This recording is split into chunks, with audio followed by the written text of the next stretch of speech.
So the purpose of this video is to talk about how to determine the level curves given a function.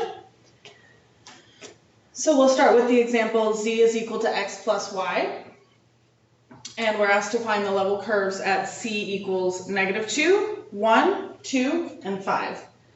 So we're going to let z equals c. And see what happens at each of these values for c. I'm going to plot these curves in the xy plane.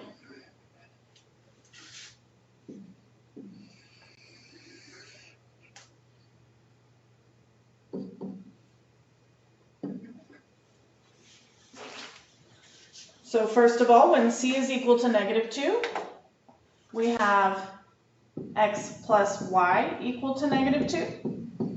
And we know that x plus y equal to -2 is the equation of a line. So let's try to draw that line.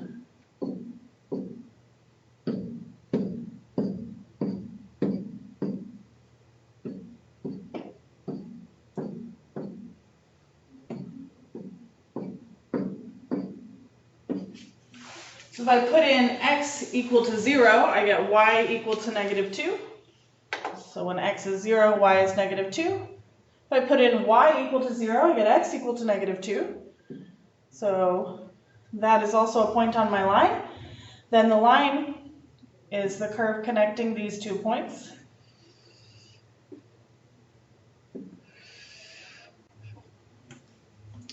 So this is when c is equal to -2. The level curve is just this straight line of slope -1. And let's see what happens when x plus y is equal to 1. Well, again, we know that we have a line, and it is crossing the x-axis at 1 and crossing the y-axis at 1. So the level curve is the curve connecting these 2 points in the plane. So that's here at y equals 1, x equals 1. This is c equal to 1.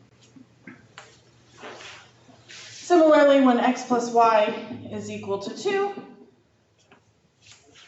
our line will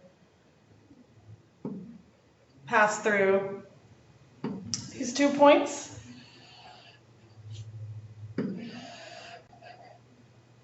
So this is when c equals 2. And if c is equal to 5, then we'll cross the x-axis at 5, cross the y-axis at 5. So the line connecting these 2 points is my curve.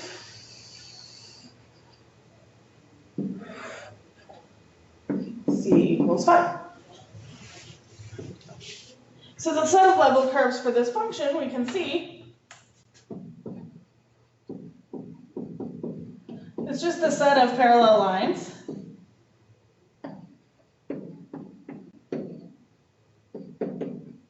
of slope -1.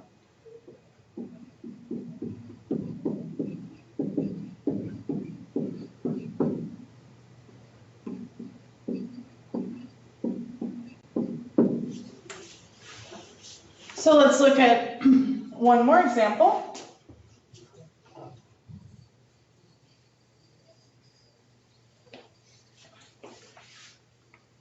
We have the function x squared plus 5y squared equal to z.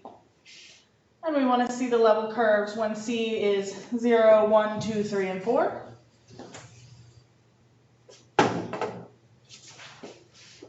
So again, let's start by letting z equal c.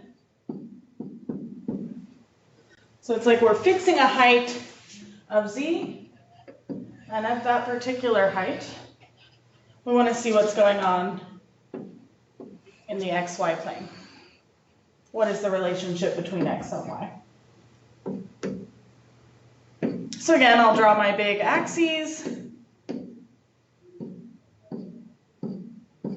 so that we can graph these level curves. Okay. So how about when c is equal to 0? When c is equal to 0, we have x squared plus 5y squared equal to 0. And because x squared is a positive quantity or 0, and y squared is a positive quantity or 0, the only way for x squared plus 5y squared to equal 0 is if x is equal to 0 and y is equal to 0. So in this case, the level curve is just a single point.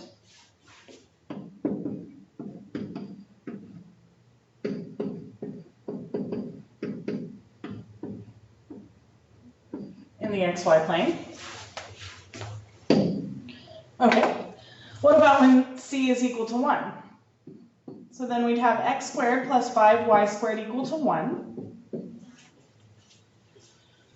And I'm going to skip most of the algebra here, but what we should end up with is x squared plus y squared over 1 over square root of 5 squared equal to 1, which is the equation for an ellipse. And that ellipse is going to cross the x-axis at 1 and negative 1. So let's go ahead and make this 1, negative 1. And it's going to cross the y-axis at 1 over square root of 5. So let's say somewhere here.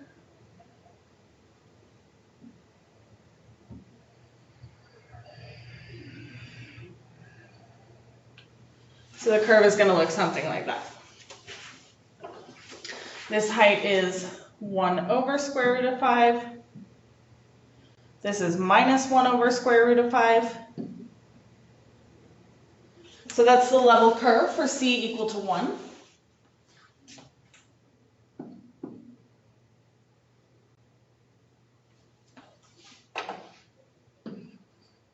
So c equal to 1. Let's also see what happens when c is equal to 2. Then we'll have x squared plus 5y squared equal to 2.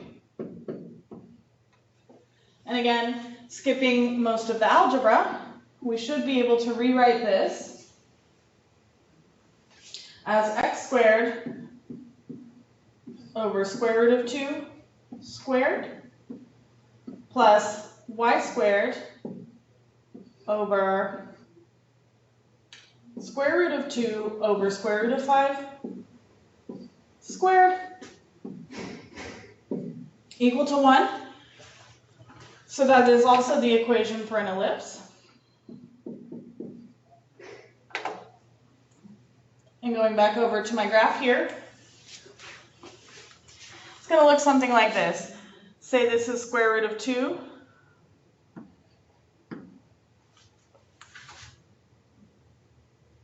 And minus square root of 2. And we're going to have at square root of 2 over square root of 5.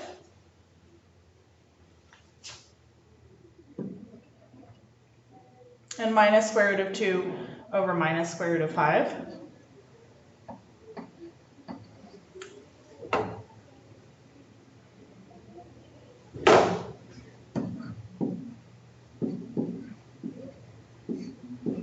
Minus square root of 2 over 5.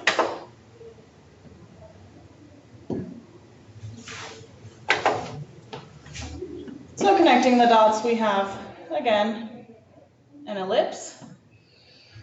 Looks something like this. Of course, that's not a very great drawing, but the idea is that for each value of c, we're getting an ellipse. So the problem also asks us to do c equal to 3 and c equal to 4. I'm going to leave those for you. But as you can imagine, it looks like we should get ellipses that are getting wider and wider.